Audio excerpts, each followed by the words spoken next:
Good morning, everybody. Welcome to West New York. Bienvenido a West New York. Ladies and gentlemen, damas y caballeros, the town of West New York is honored to have here today a visionary, a champion for our children's education, and a friend.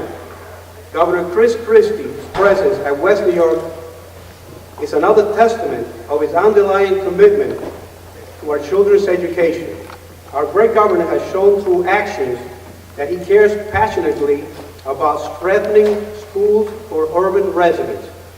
He is providing our children the tools needed to compete in this global arena. With Governor Christie's support, our town will produce better educated citizens and future leaders.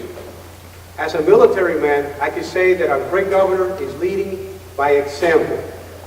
On another note, I just wanted to thank Mayor Dawn Zimmer from Hoboken for her presence here, and my friend Brian Staggs. I'm kind of nervous. Brian Staggs, he couldn't be here today. He's not feeling good. So, Mark, I know he's here. Tell him I said I hope he gets better. If he needs an injection, let me know. That's my special.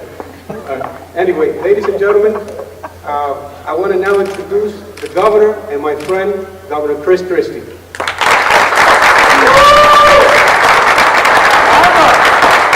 Thanks for the kind words, and it's good to be back in West New York. Dawn, thank you for being here as well. The legacy of the school construction program, started off as a school construction corporation, and now as the SDA, is one that unfortunately has been filled with wasteful, profligate spending, and swollen bureaucracy, and too many empty promises about the number of the schools that were to be built, 52, versus the number of schools that were actually completed, just 2. One of my first actions as governor was to veto a multi-million-dollar change order on an SDA project that had ballooned in cost by a staggering 66%. It's just one example of why it has been a top priority of mine to make real, meaningful, lasting reforms to our school construction program in order to help the children who need it. Exactly 1 year ago today, I made a promise to the taxpayers of New Jersey that under this administration, we would not repeat this sorry history. Instead, change would finally come to the SDA, and it would be the efficient, business-like organization it was meant to be, instead of a money pit to reward political criminals.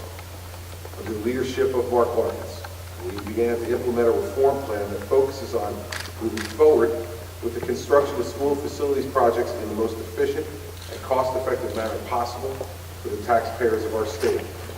Modern, durable schools that meet our children's needs and our standards will be built in districts where the need is the greatest. SDA will no longer build palaces in districts of the politically connected. We've done this by prioritizing school projects in an objective way, bringing increased accountability to the process, and eliminating the wasteful spending habits of the past. In fact, it's through the review and prioritization process that we identified this school, West New York Memorial High School, as a high educational priority and a need statewide. So today I'm pleased to announce that we're recommending 20 new capital projects in the 2012 project portfolio to the SBA board for approval. This year's class of projects were evaluated using the very same factors established in 2011, including project standardization, total project completion costs, cost per student, and the project's interrelationship with the district's overall plan.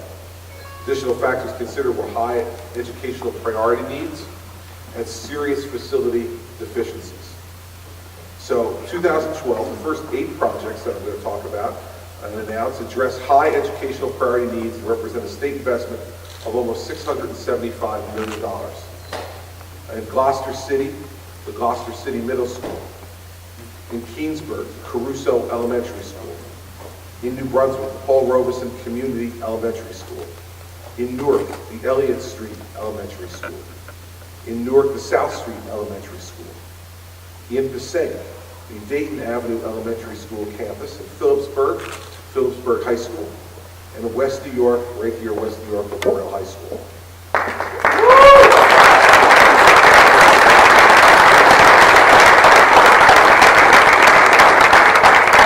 The second grouping of projects also address high educational priority needs. They are in Elizabeth, an elementary school grade level, in Garfield, another elementary school, In Harrison, a middle school. In Millville, high school. In Patterson, an elementary school. In Perth Amboy, schools at each grade level. And in Union City, an elementary school. The third group of projects involves serious facility deficiencies. These are Camden High School in Camden, Thomas G. Connors Elementary School in Hoboken, Cleveland Elementary School in Orange, Orange High School in Orange, and Trenton Central High School in Trenton. I'm proud of how our portfolio of new projects demonstrates the commitment to reform that is ongoing at the SDA. Under Mark's leadership, we have reined in the era of profitable spending. The number of people working at SDA is down significantly, and he has replaced it with efficiency and an accountable, objective, and transparent system for using public funds. And I'm proud of the job that Mark has done during his time as the CEO of the SDA.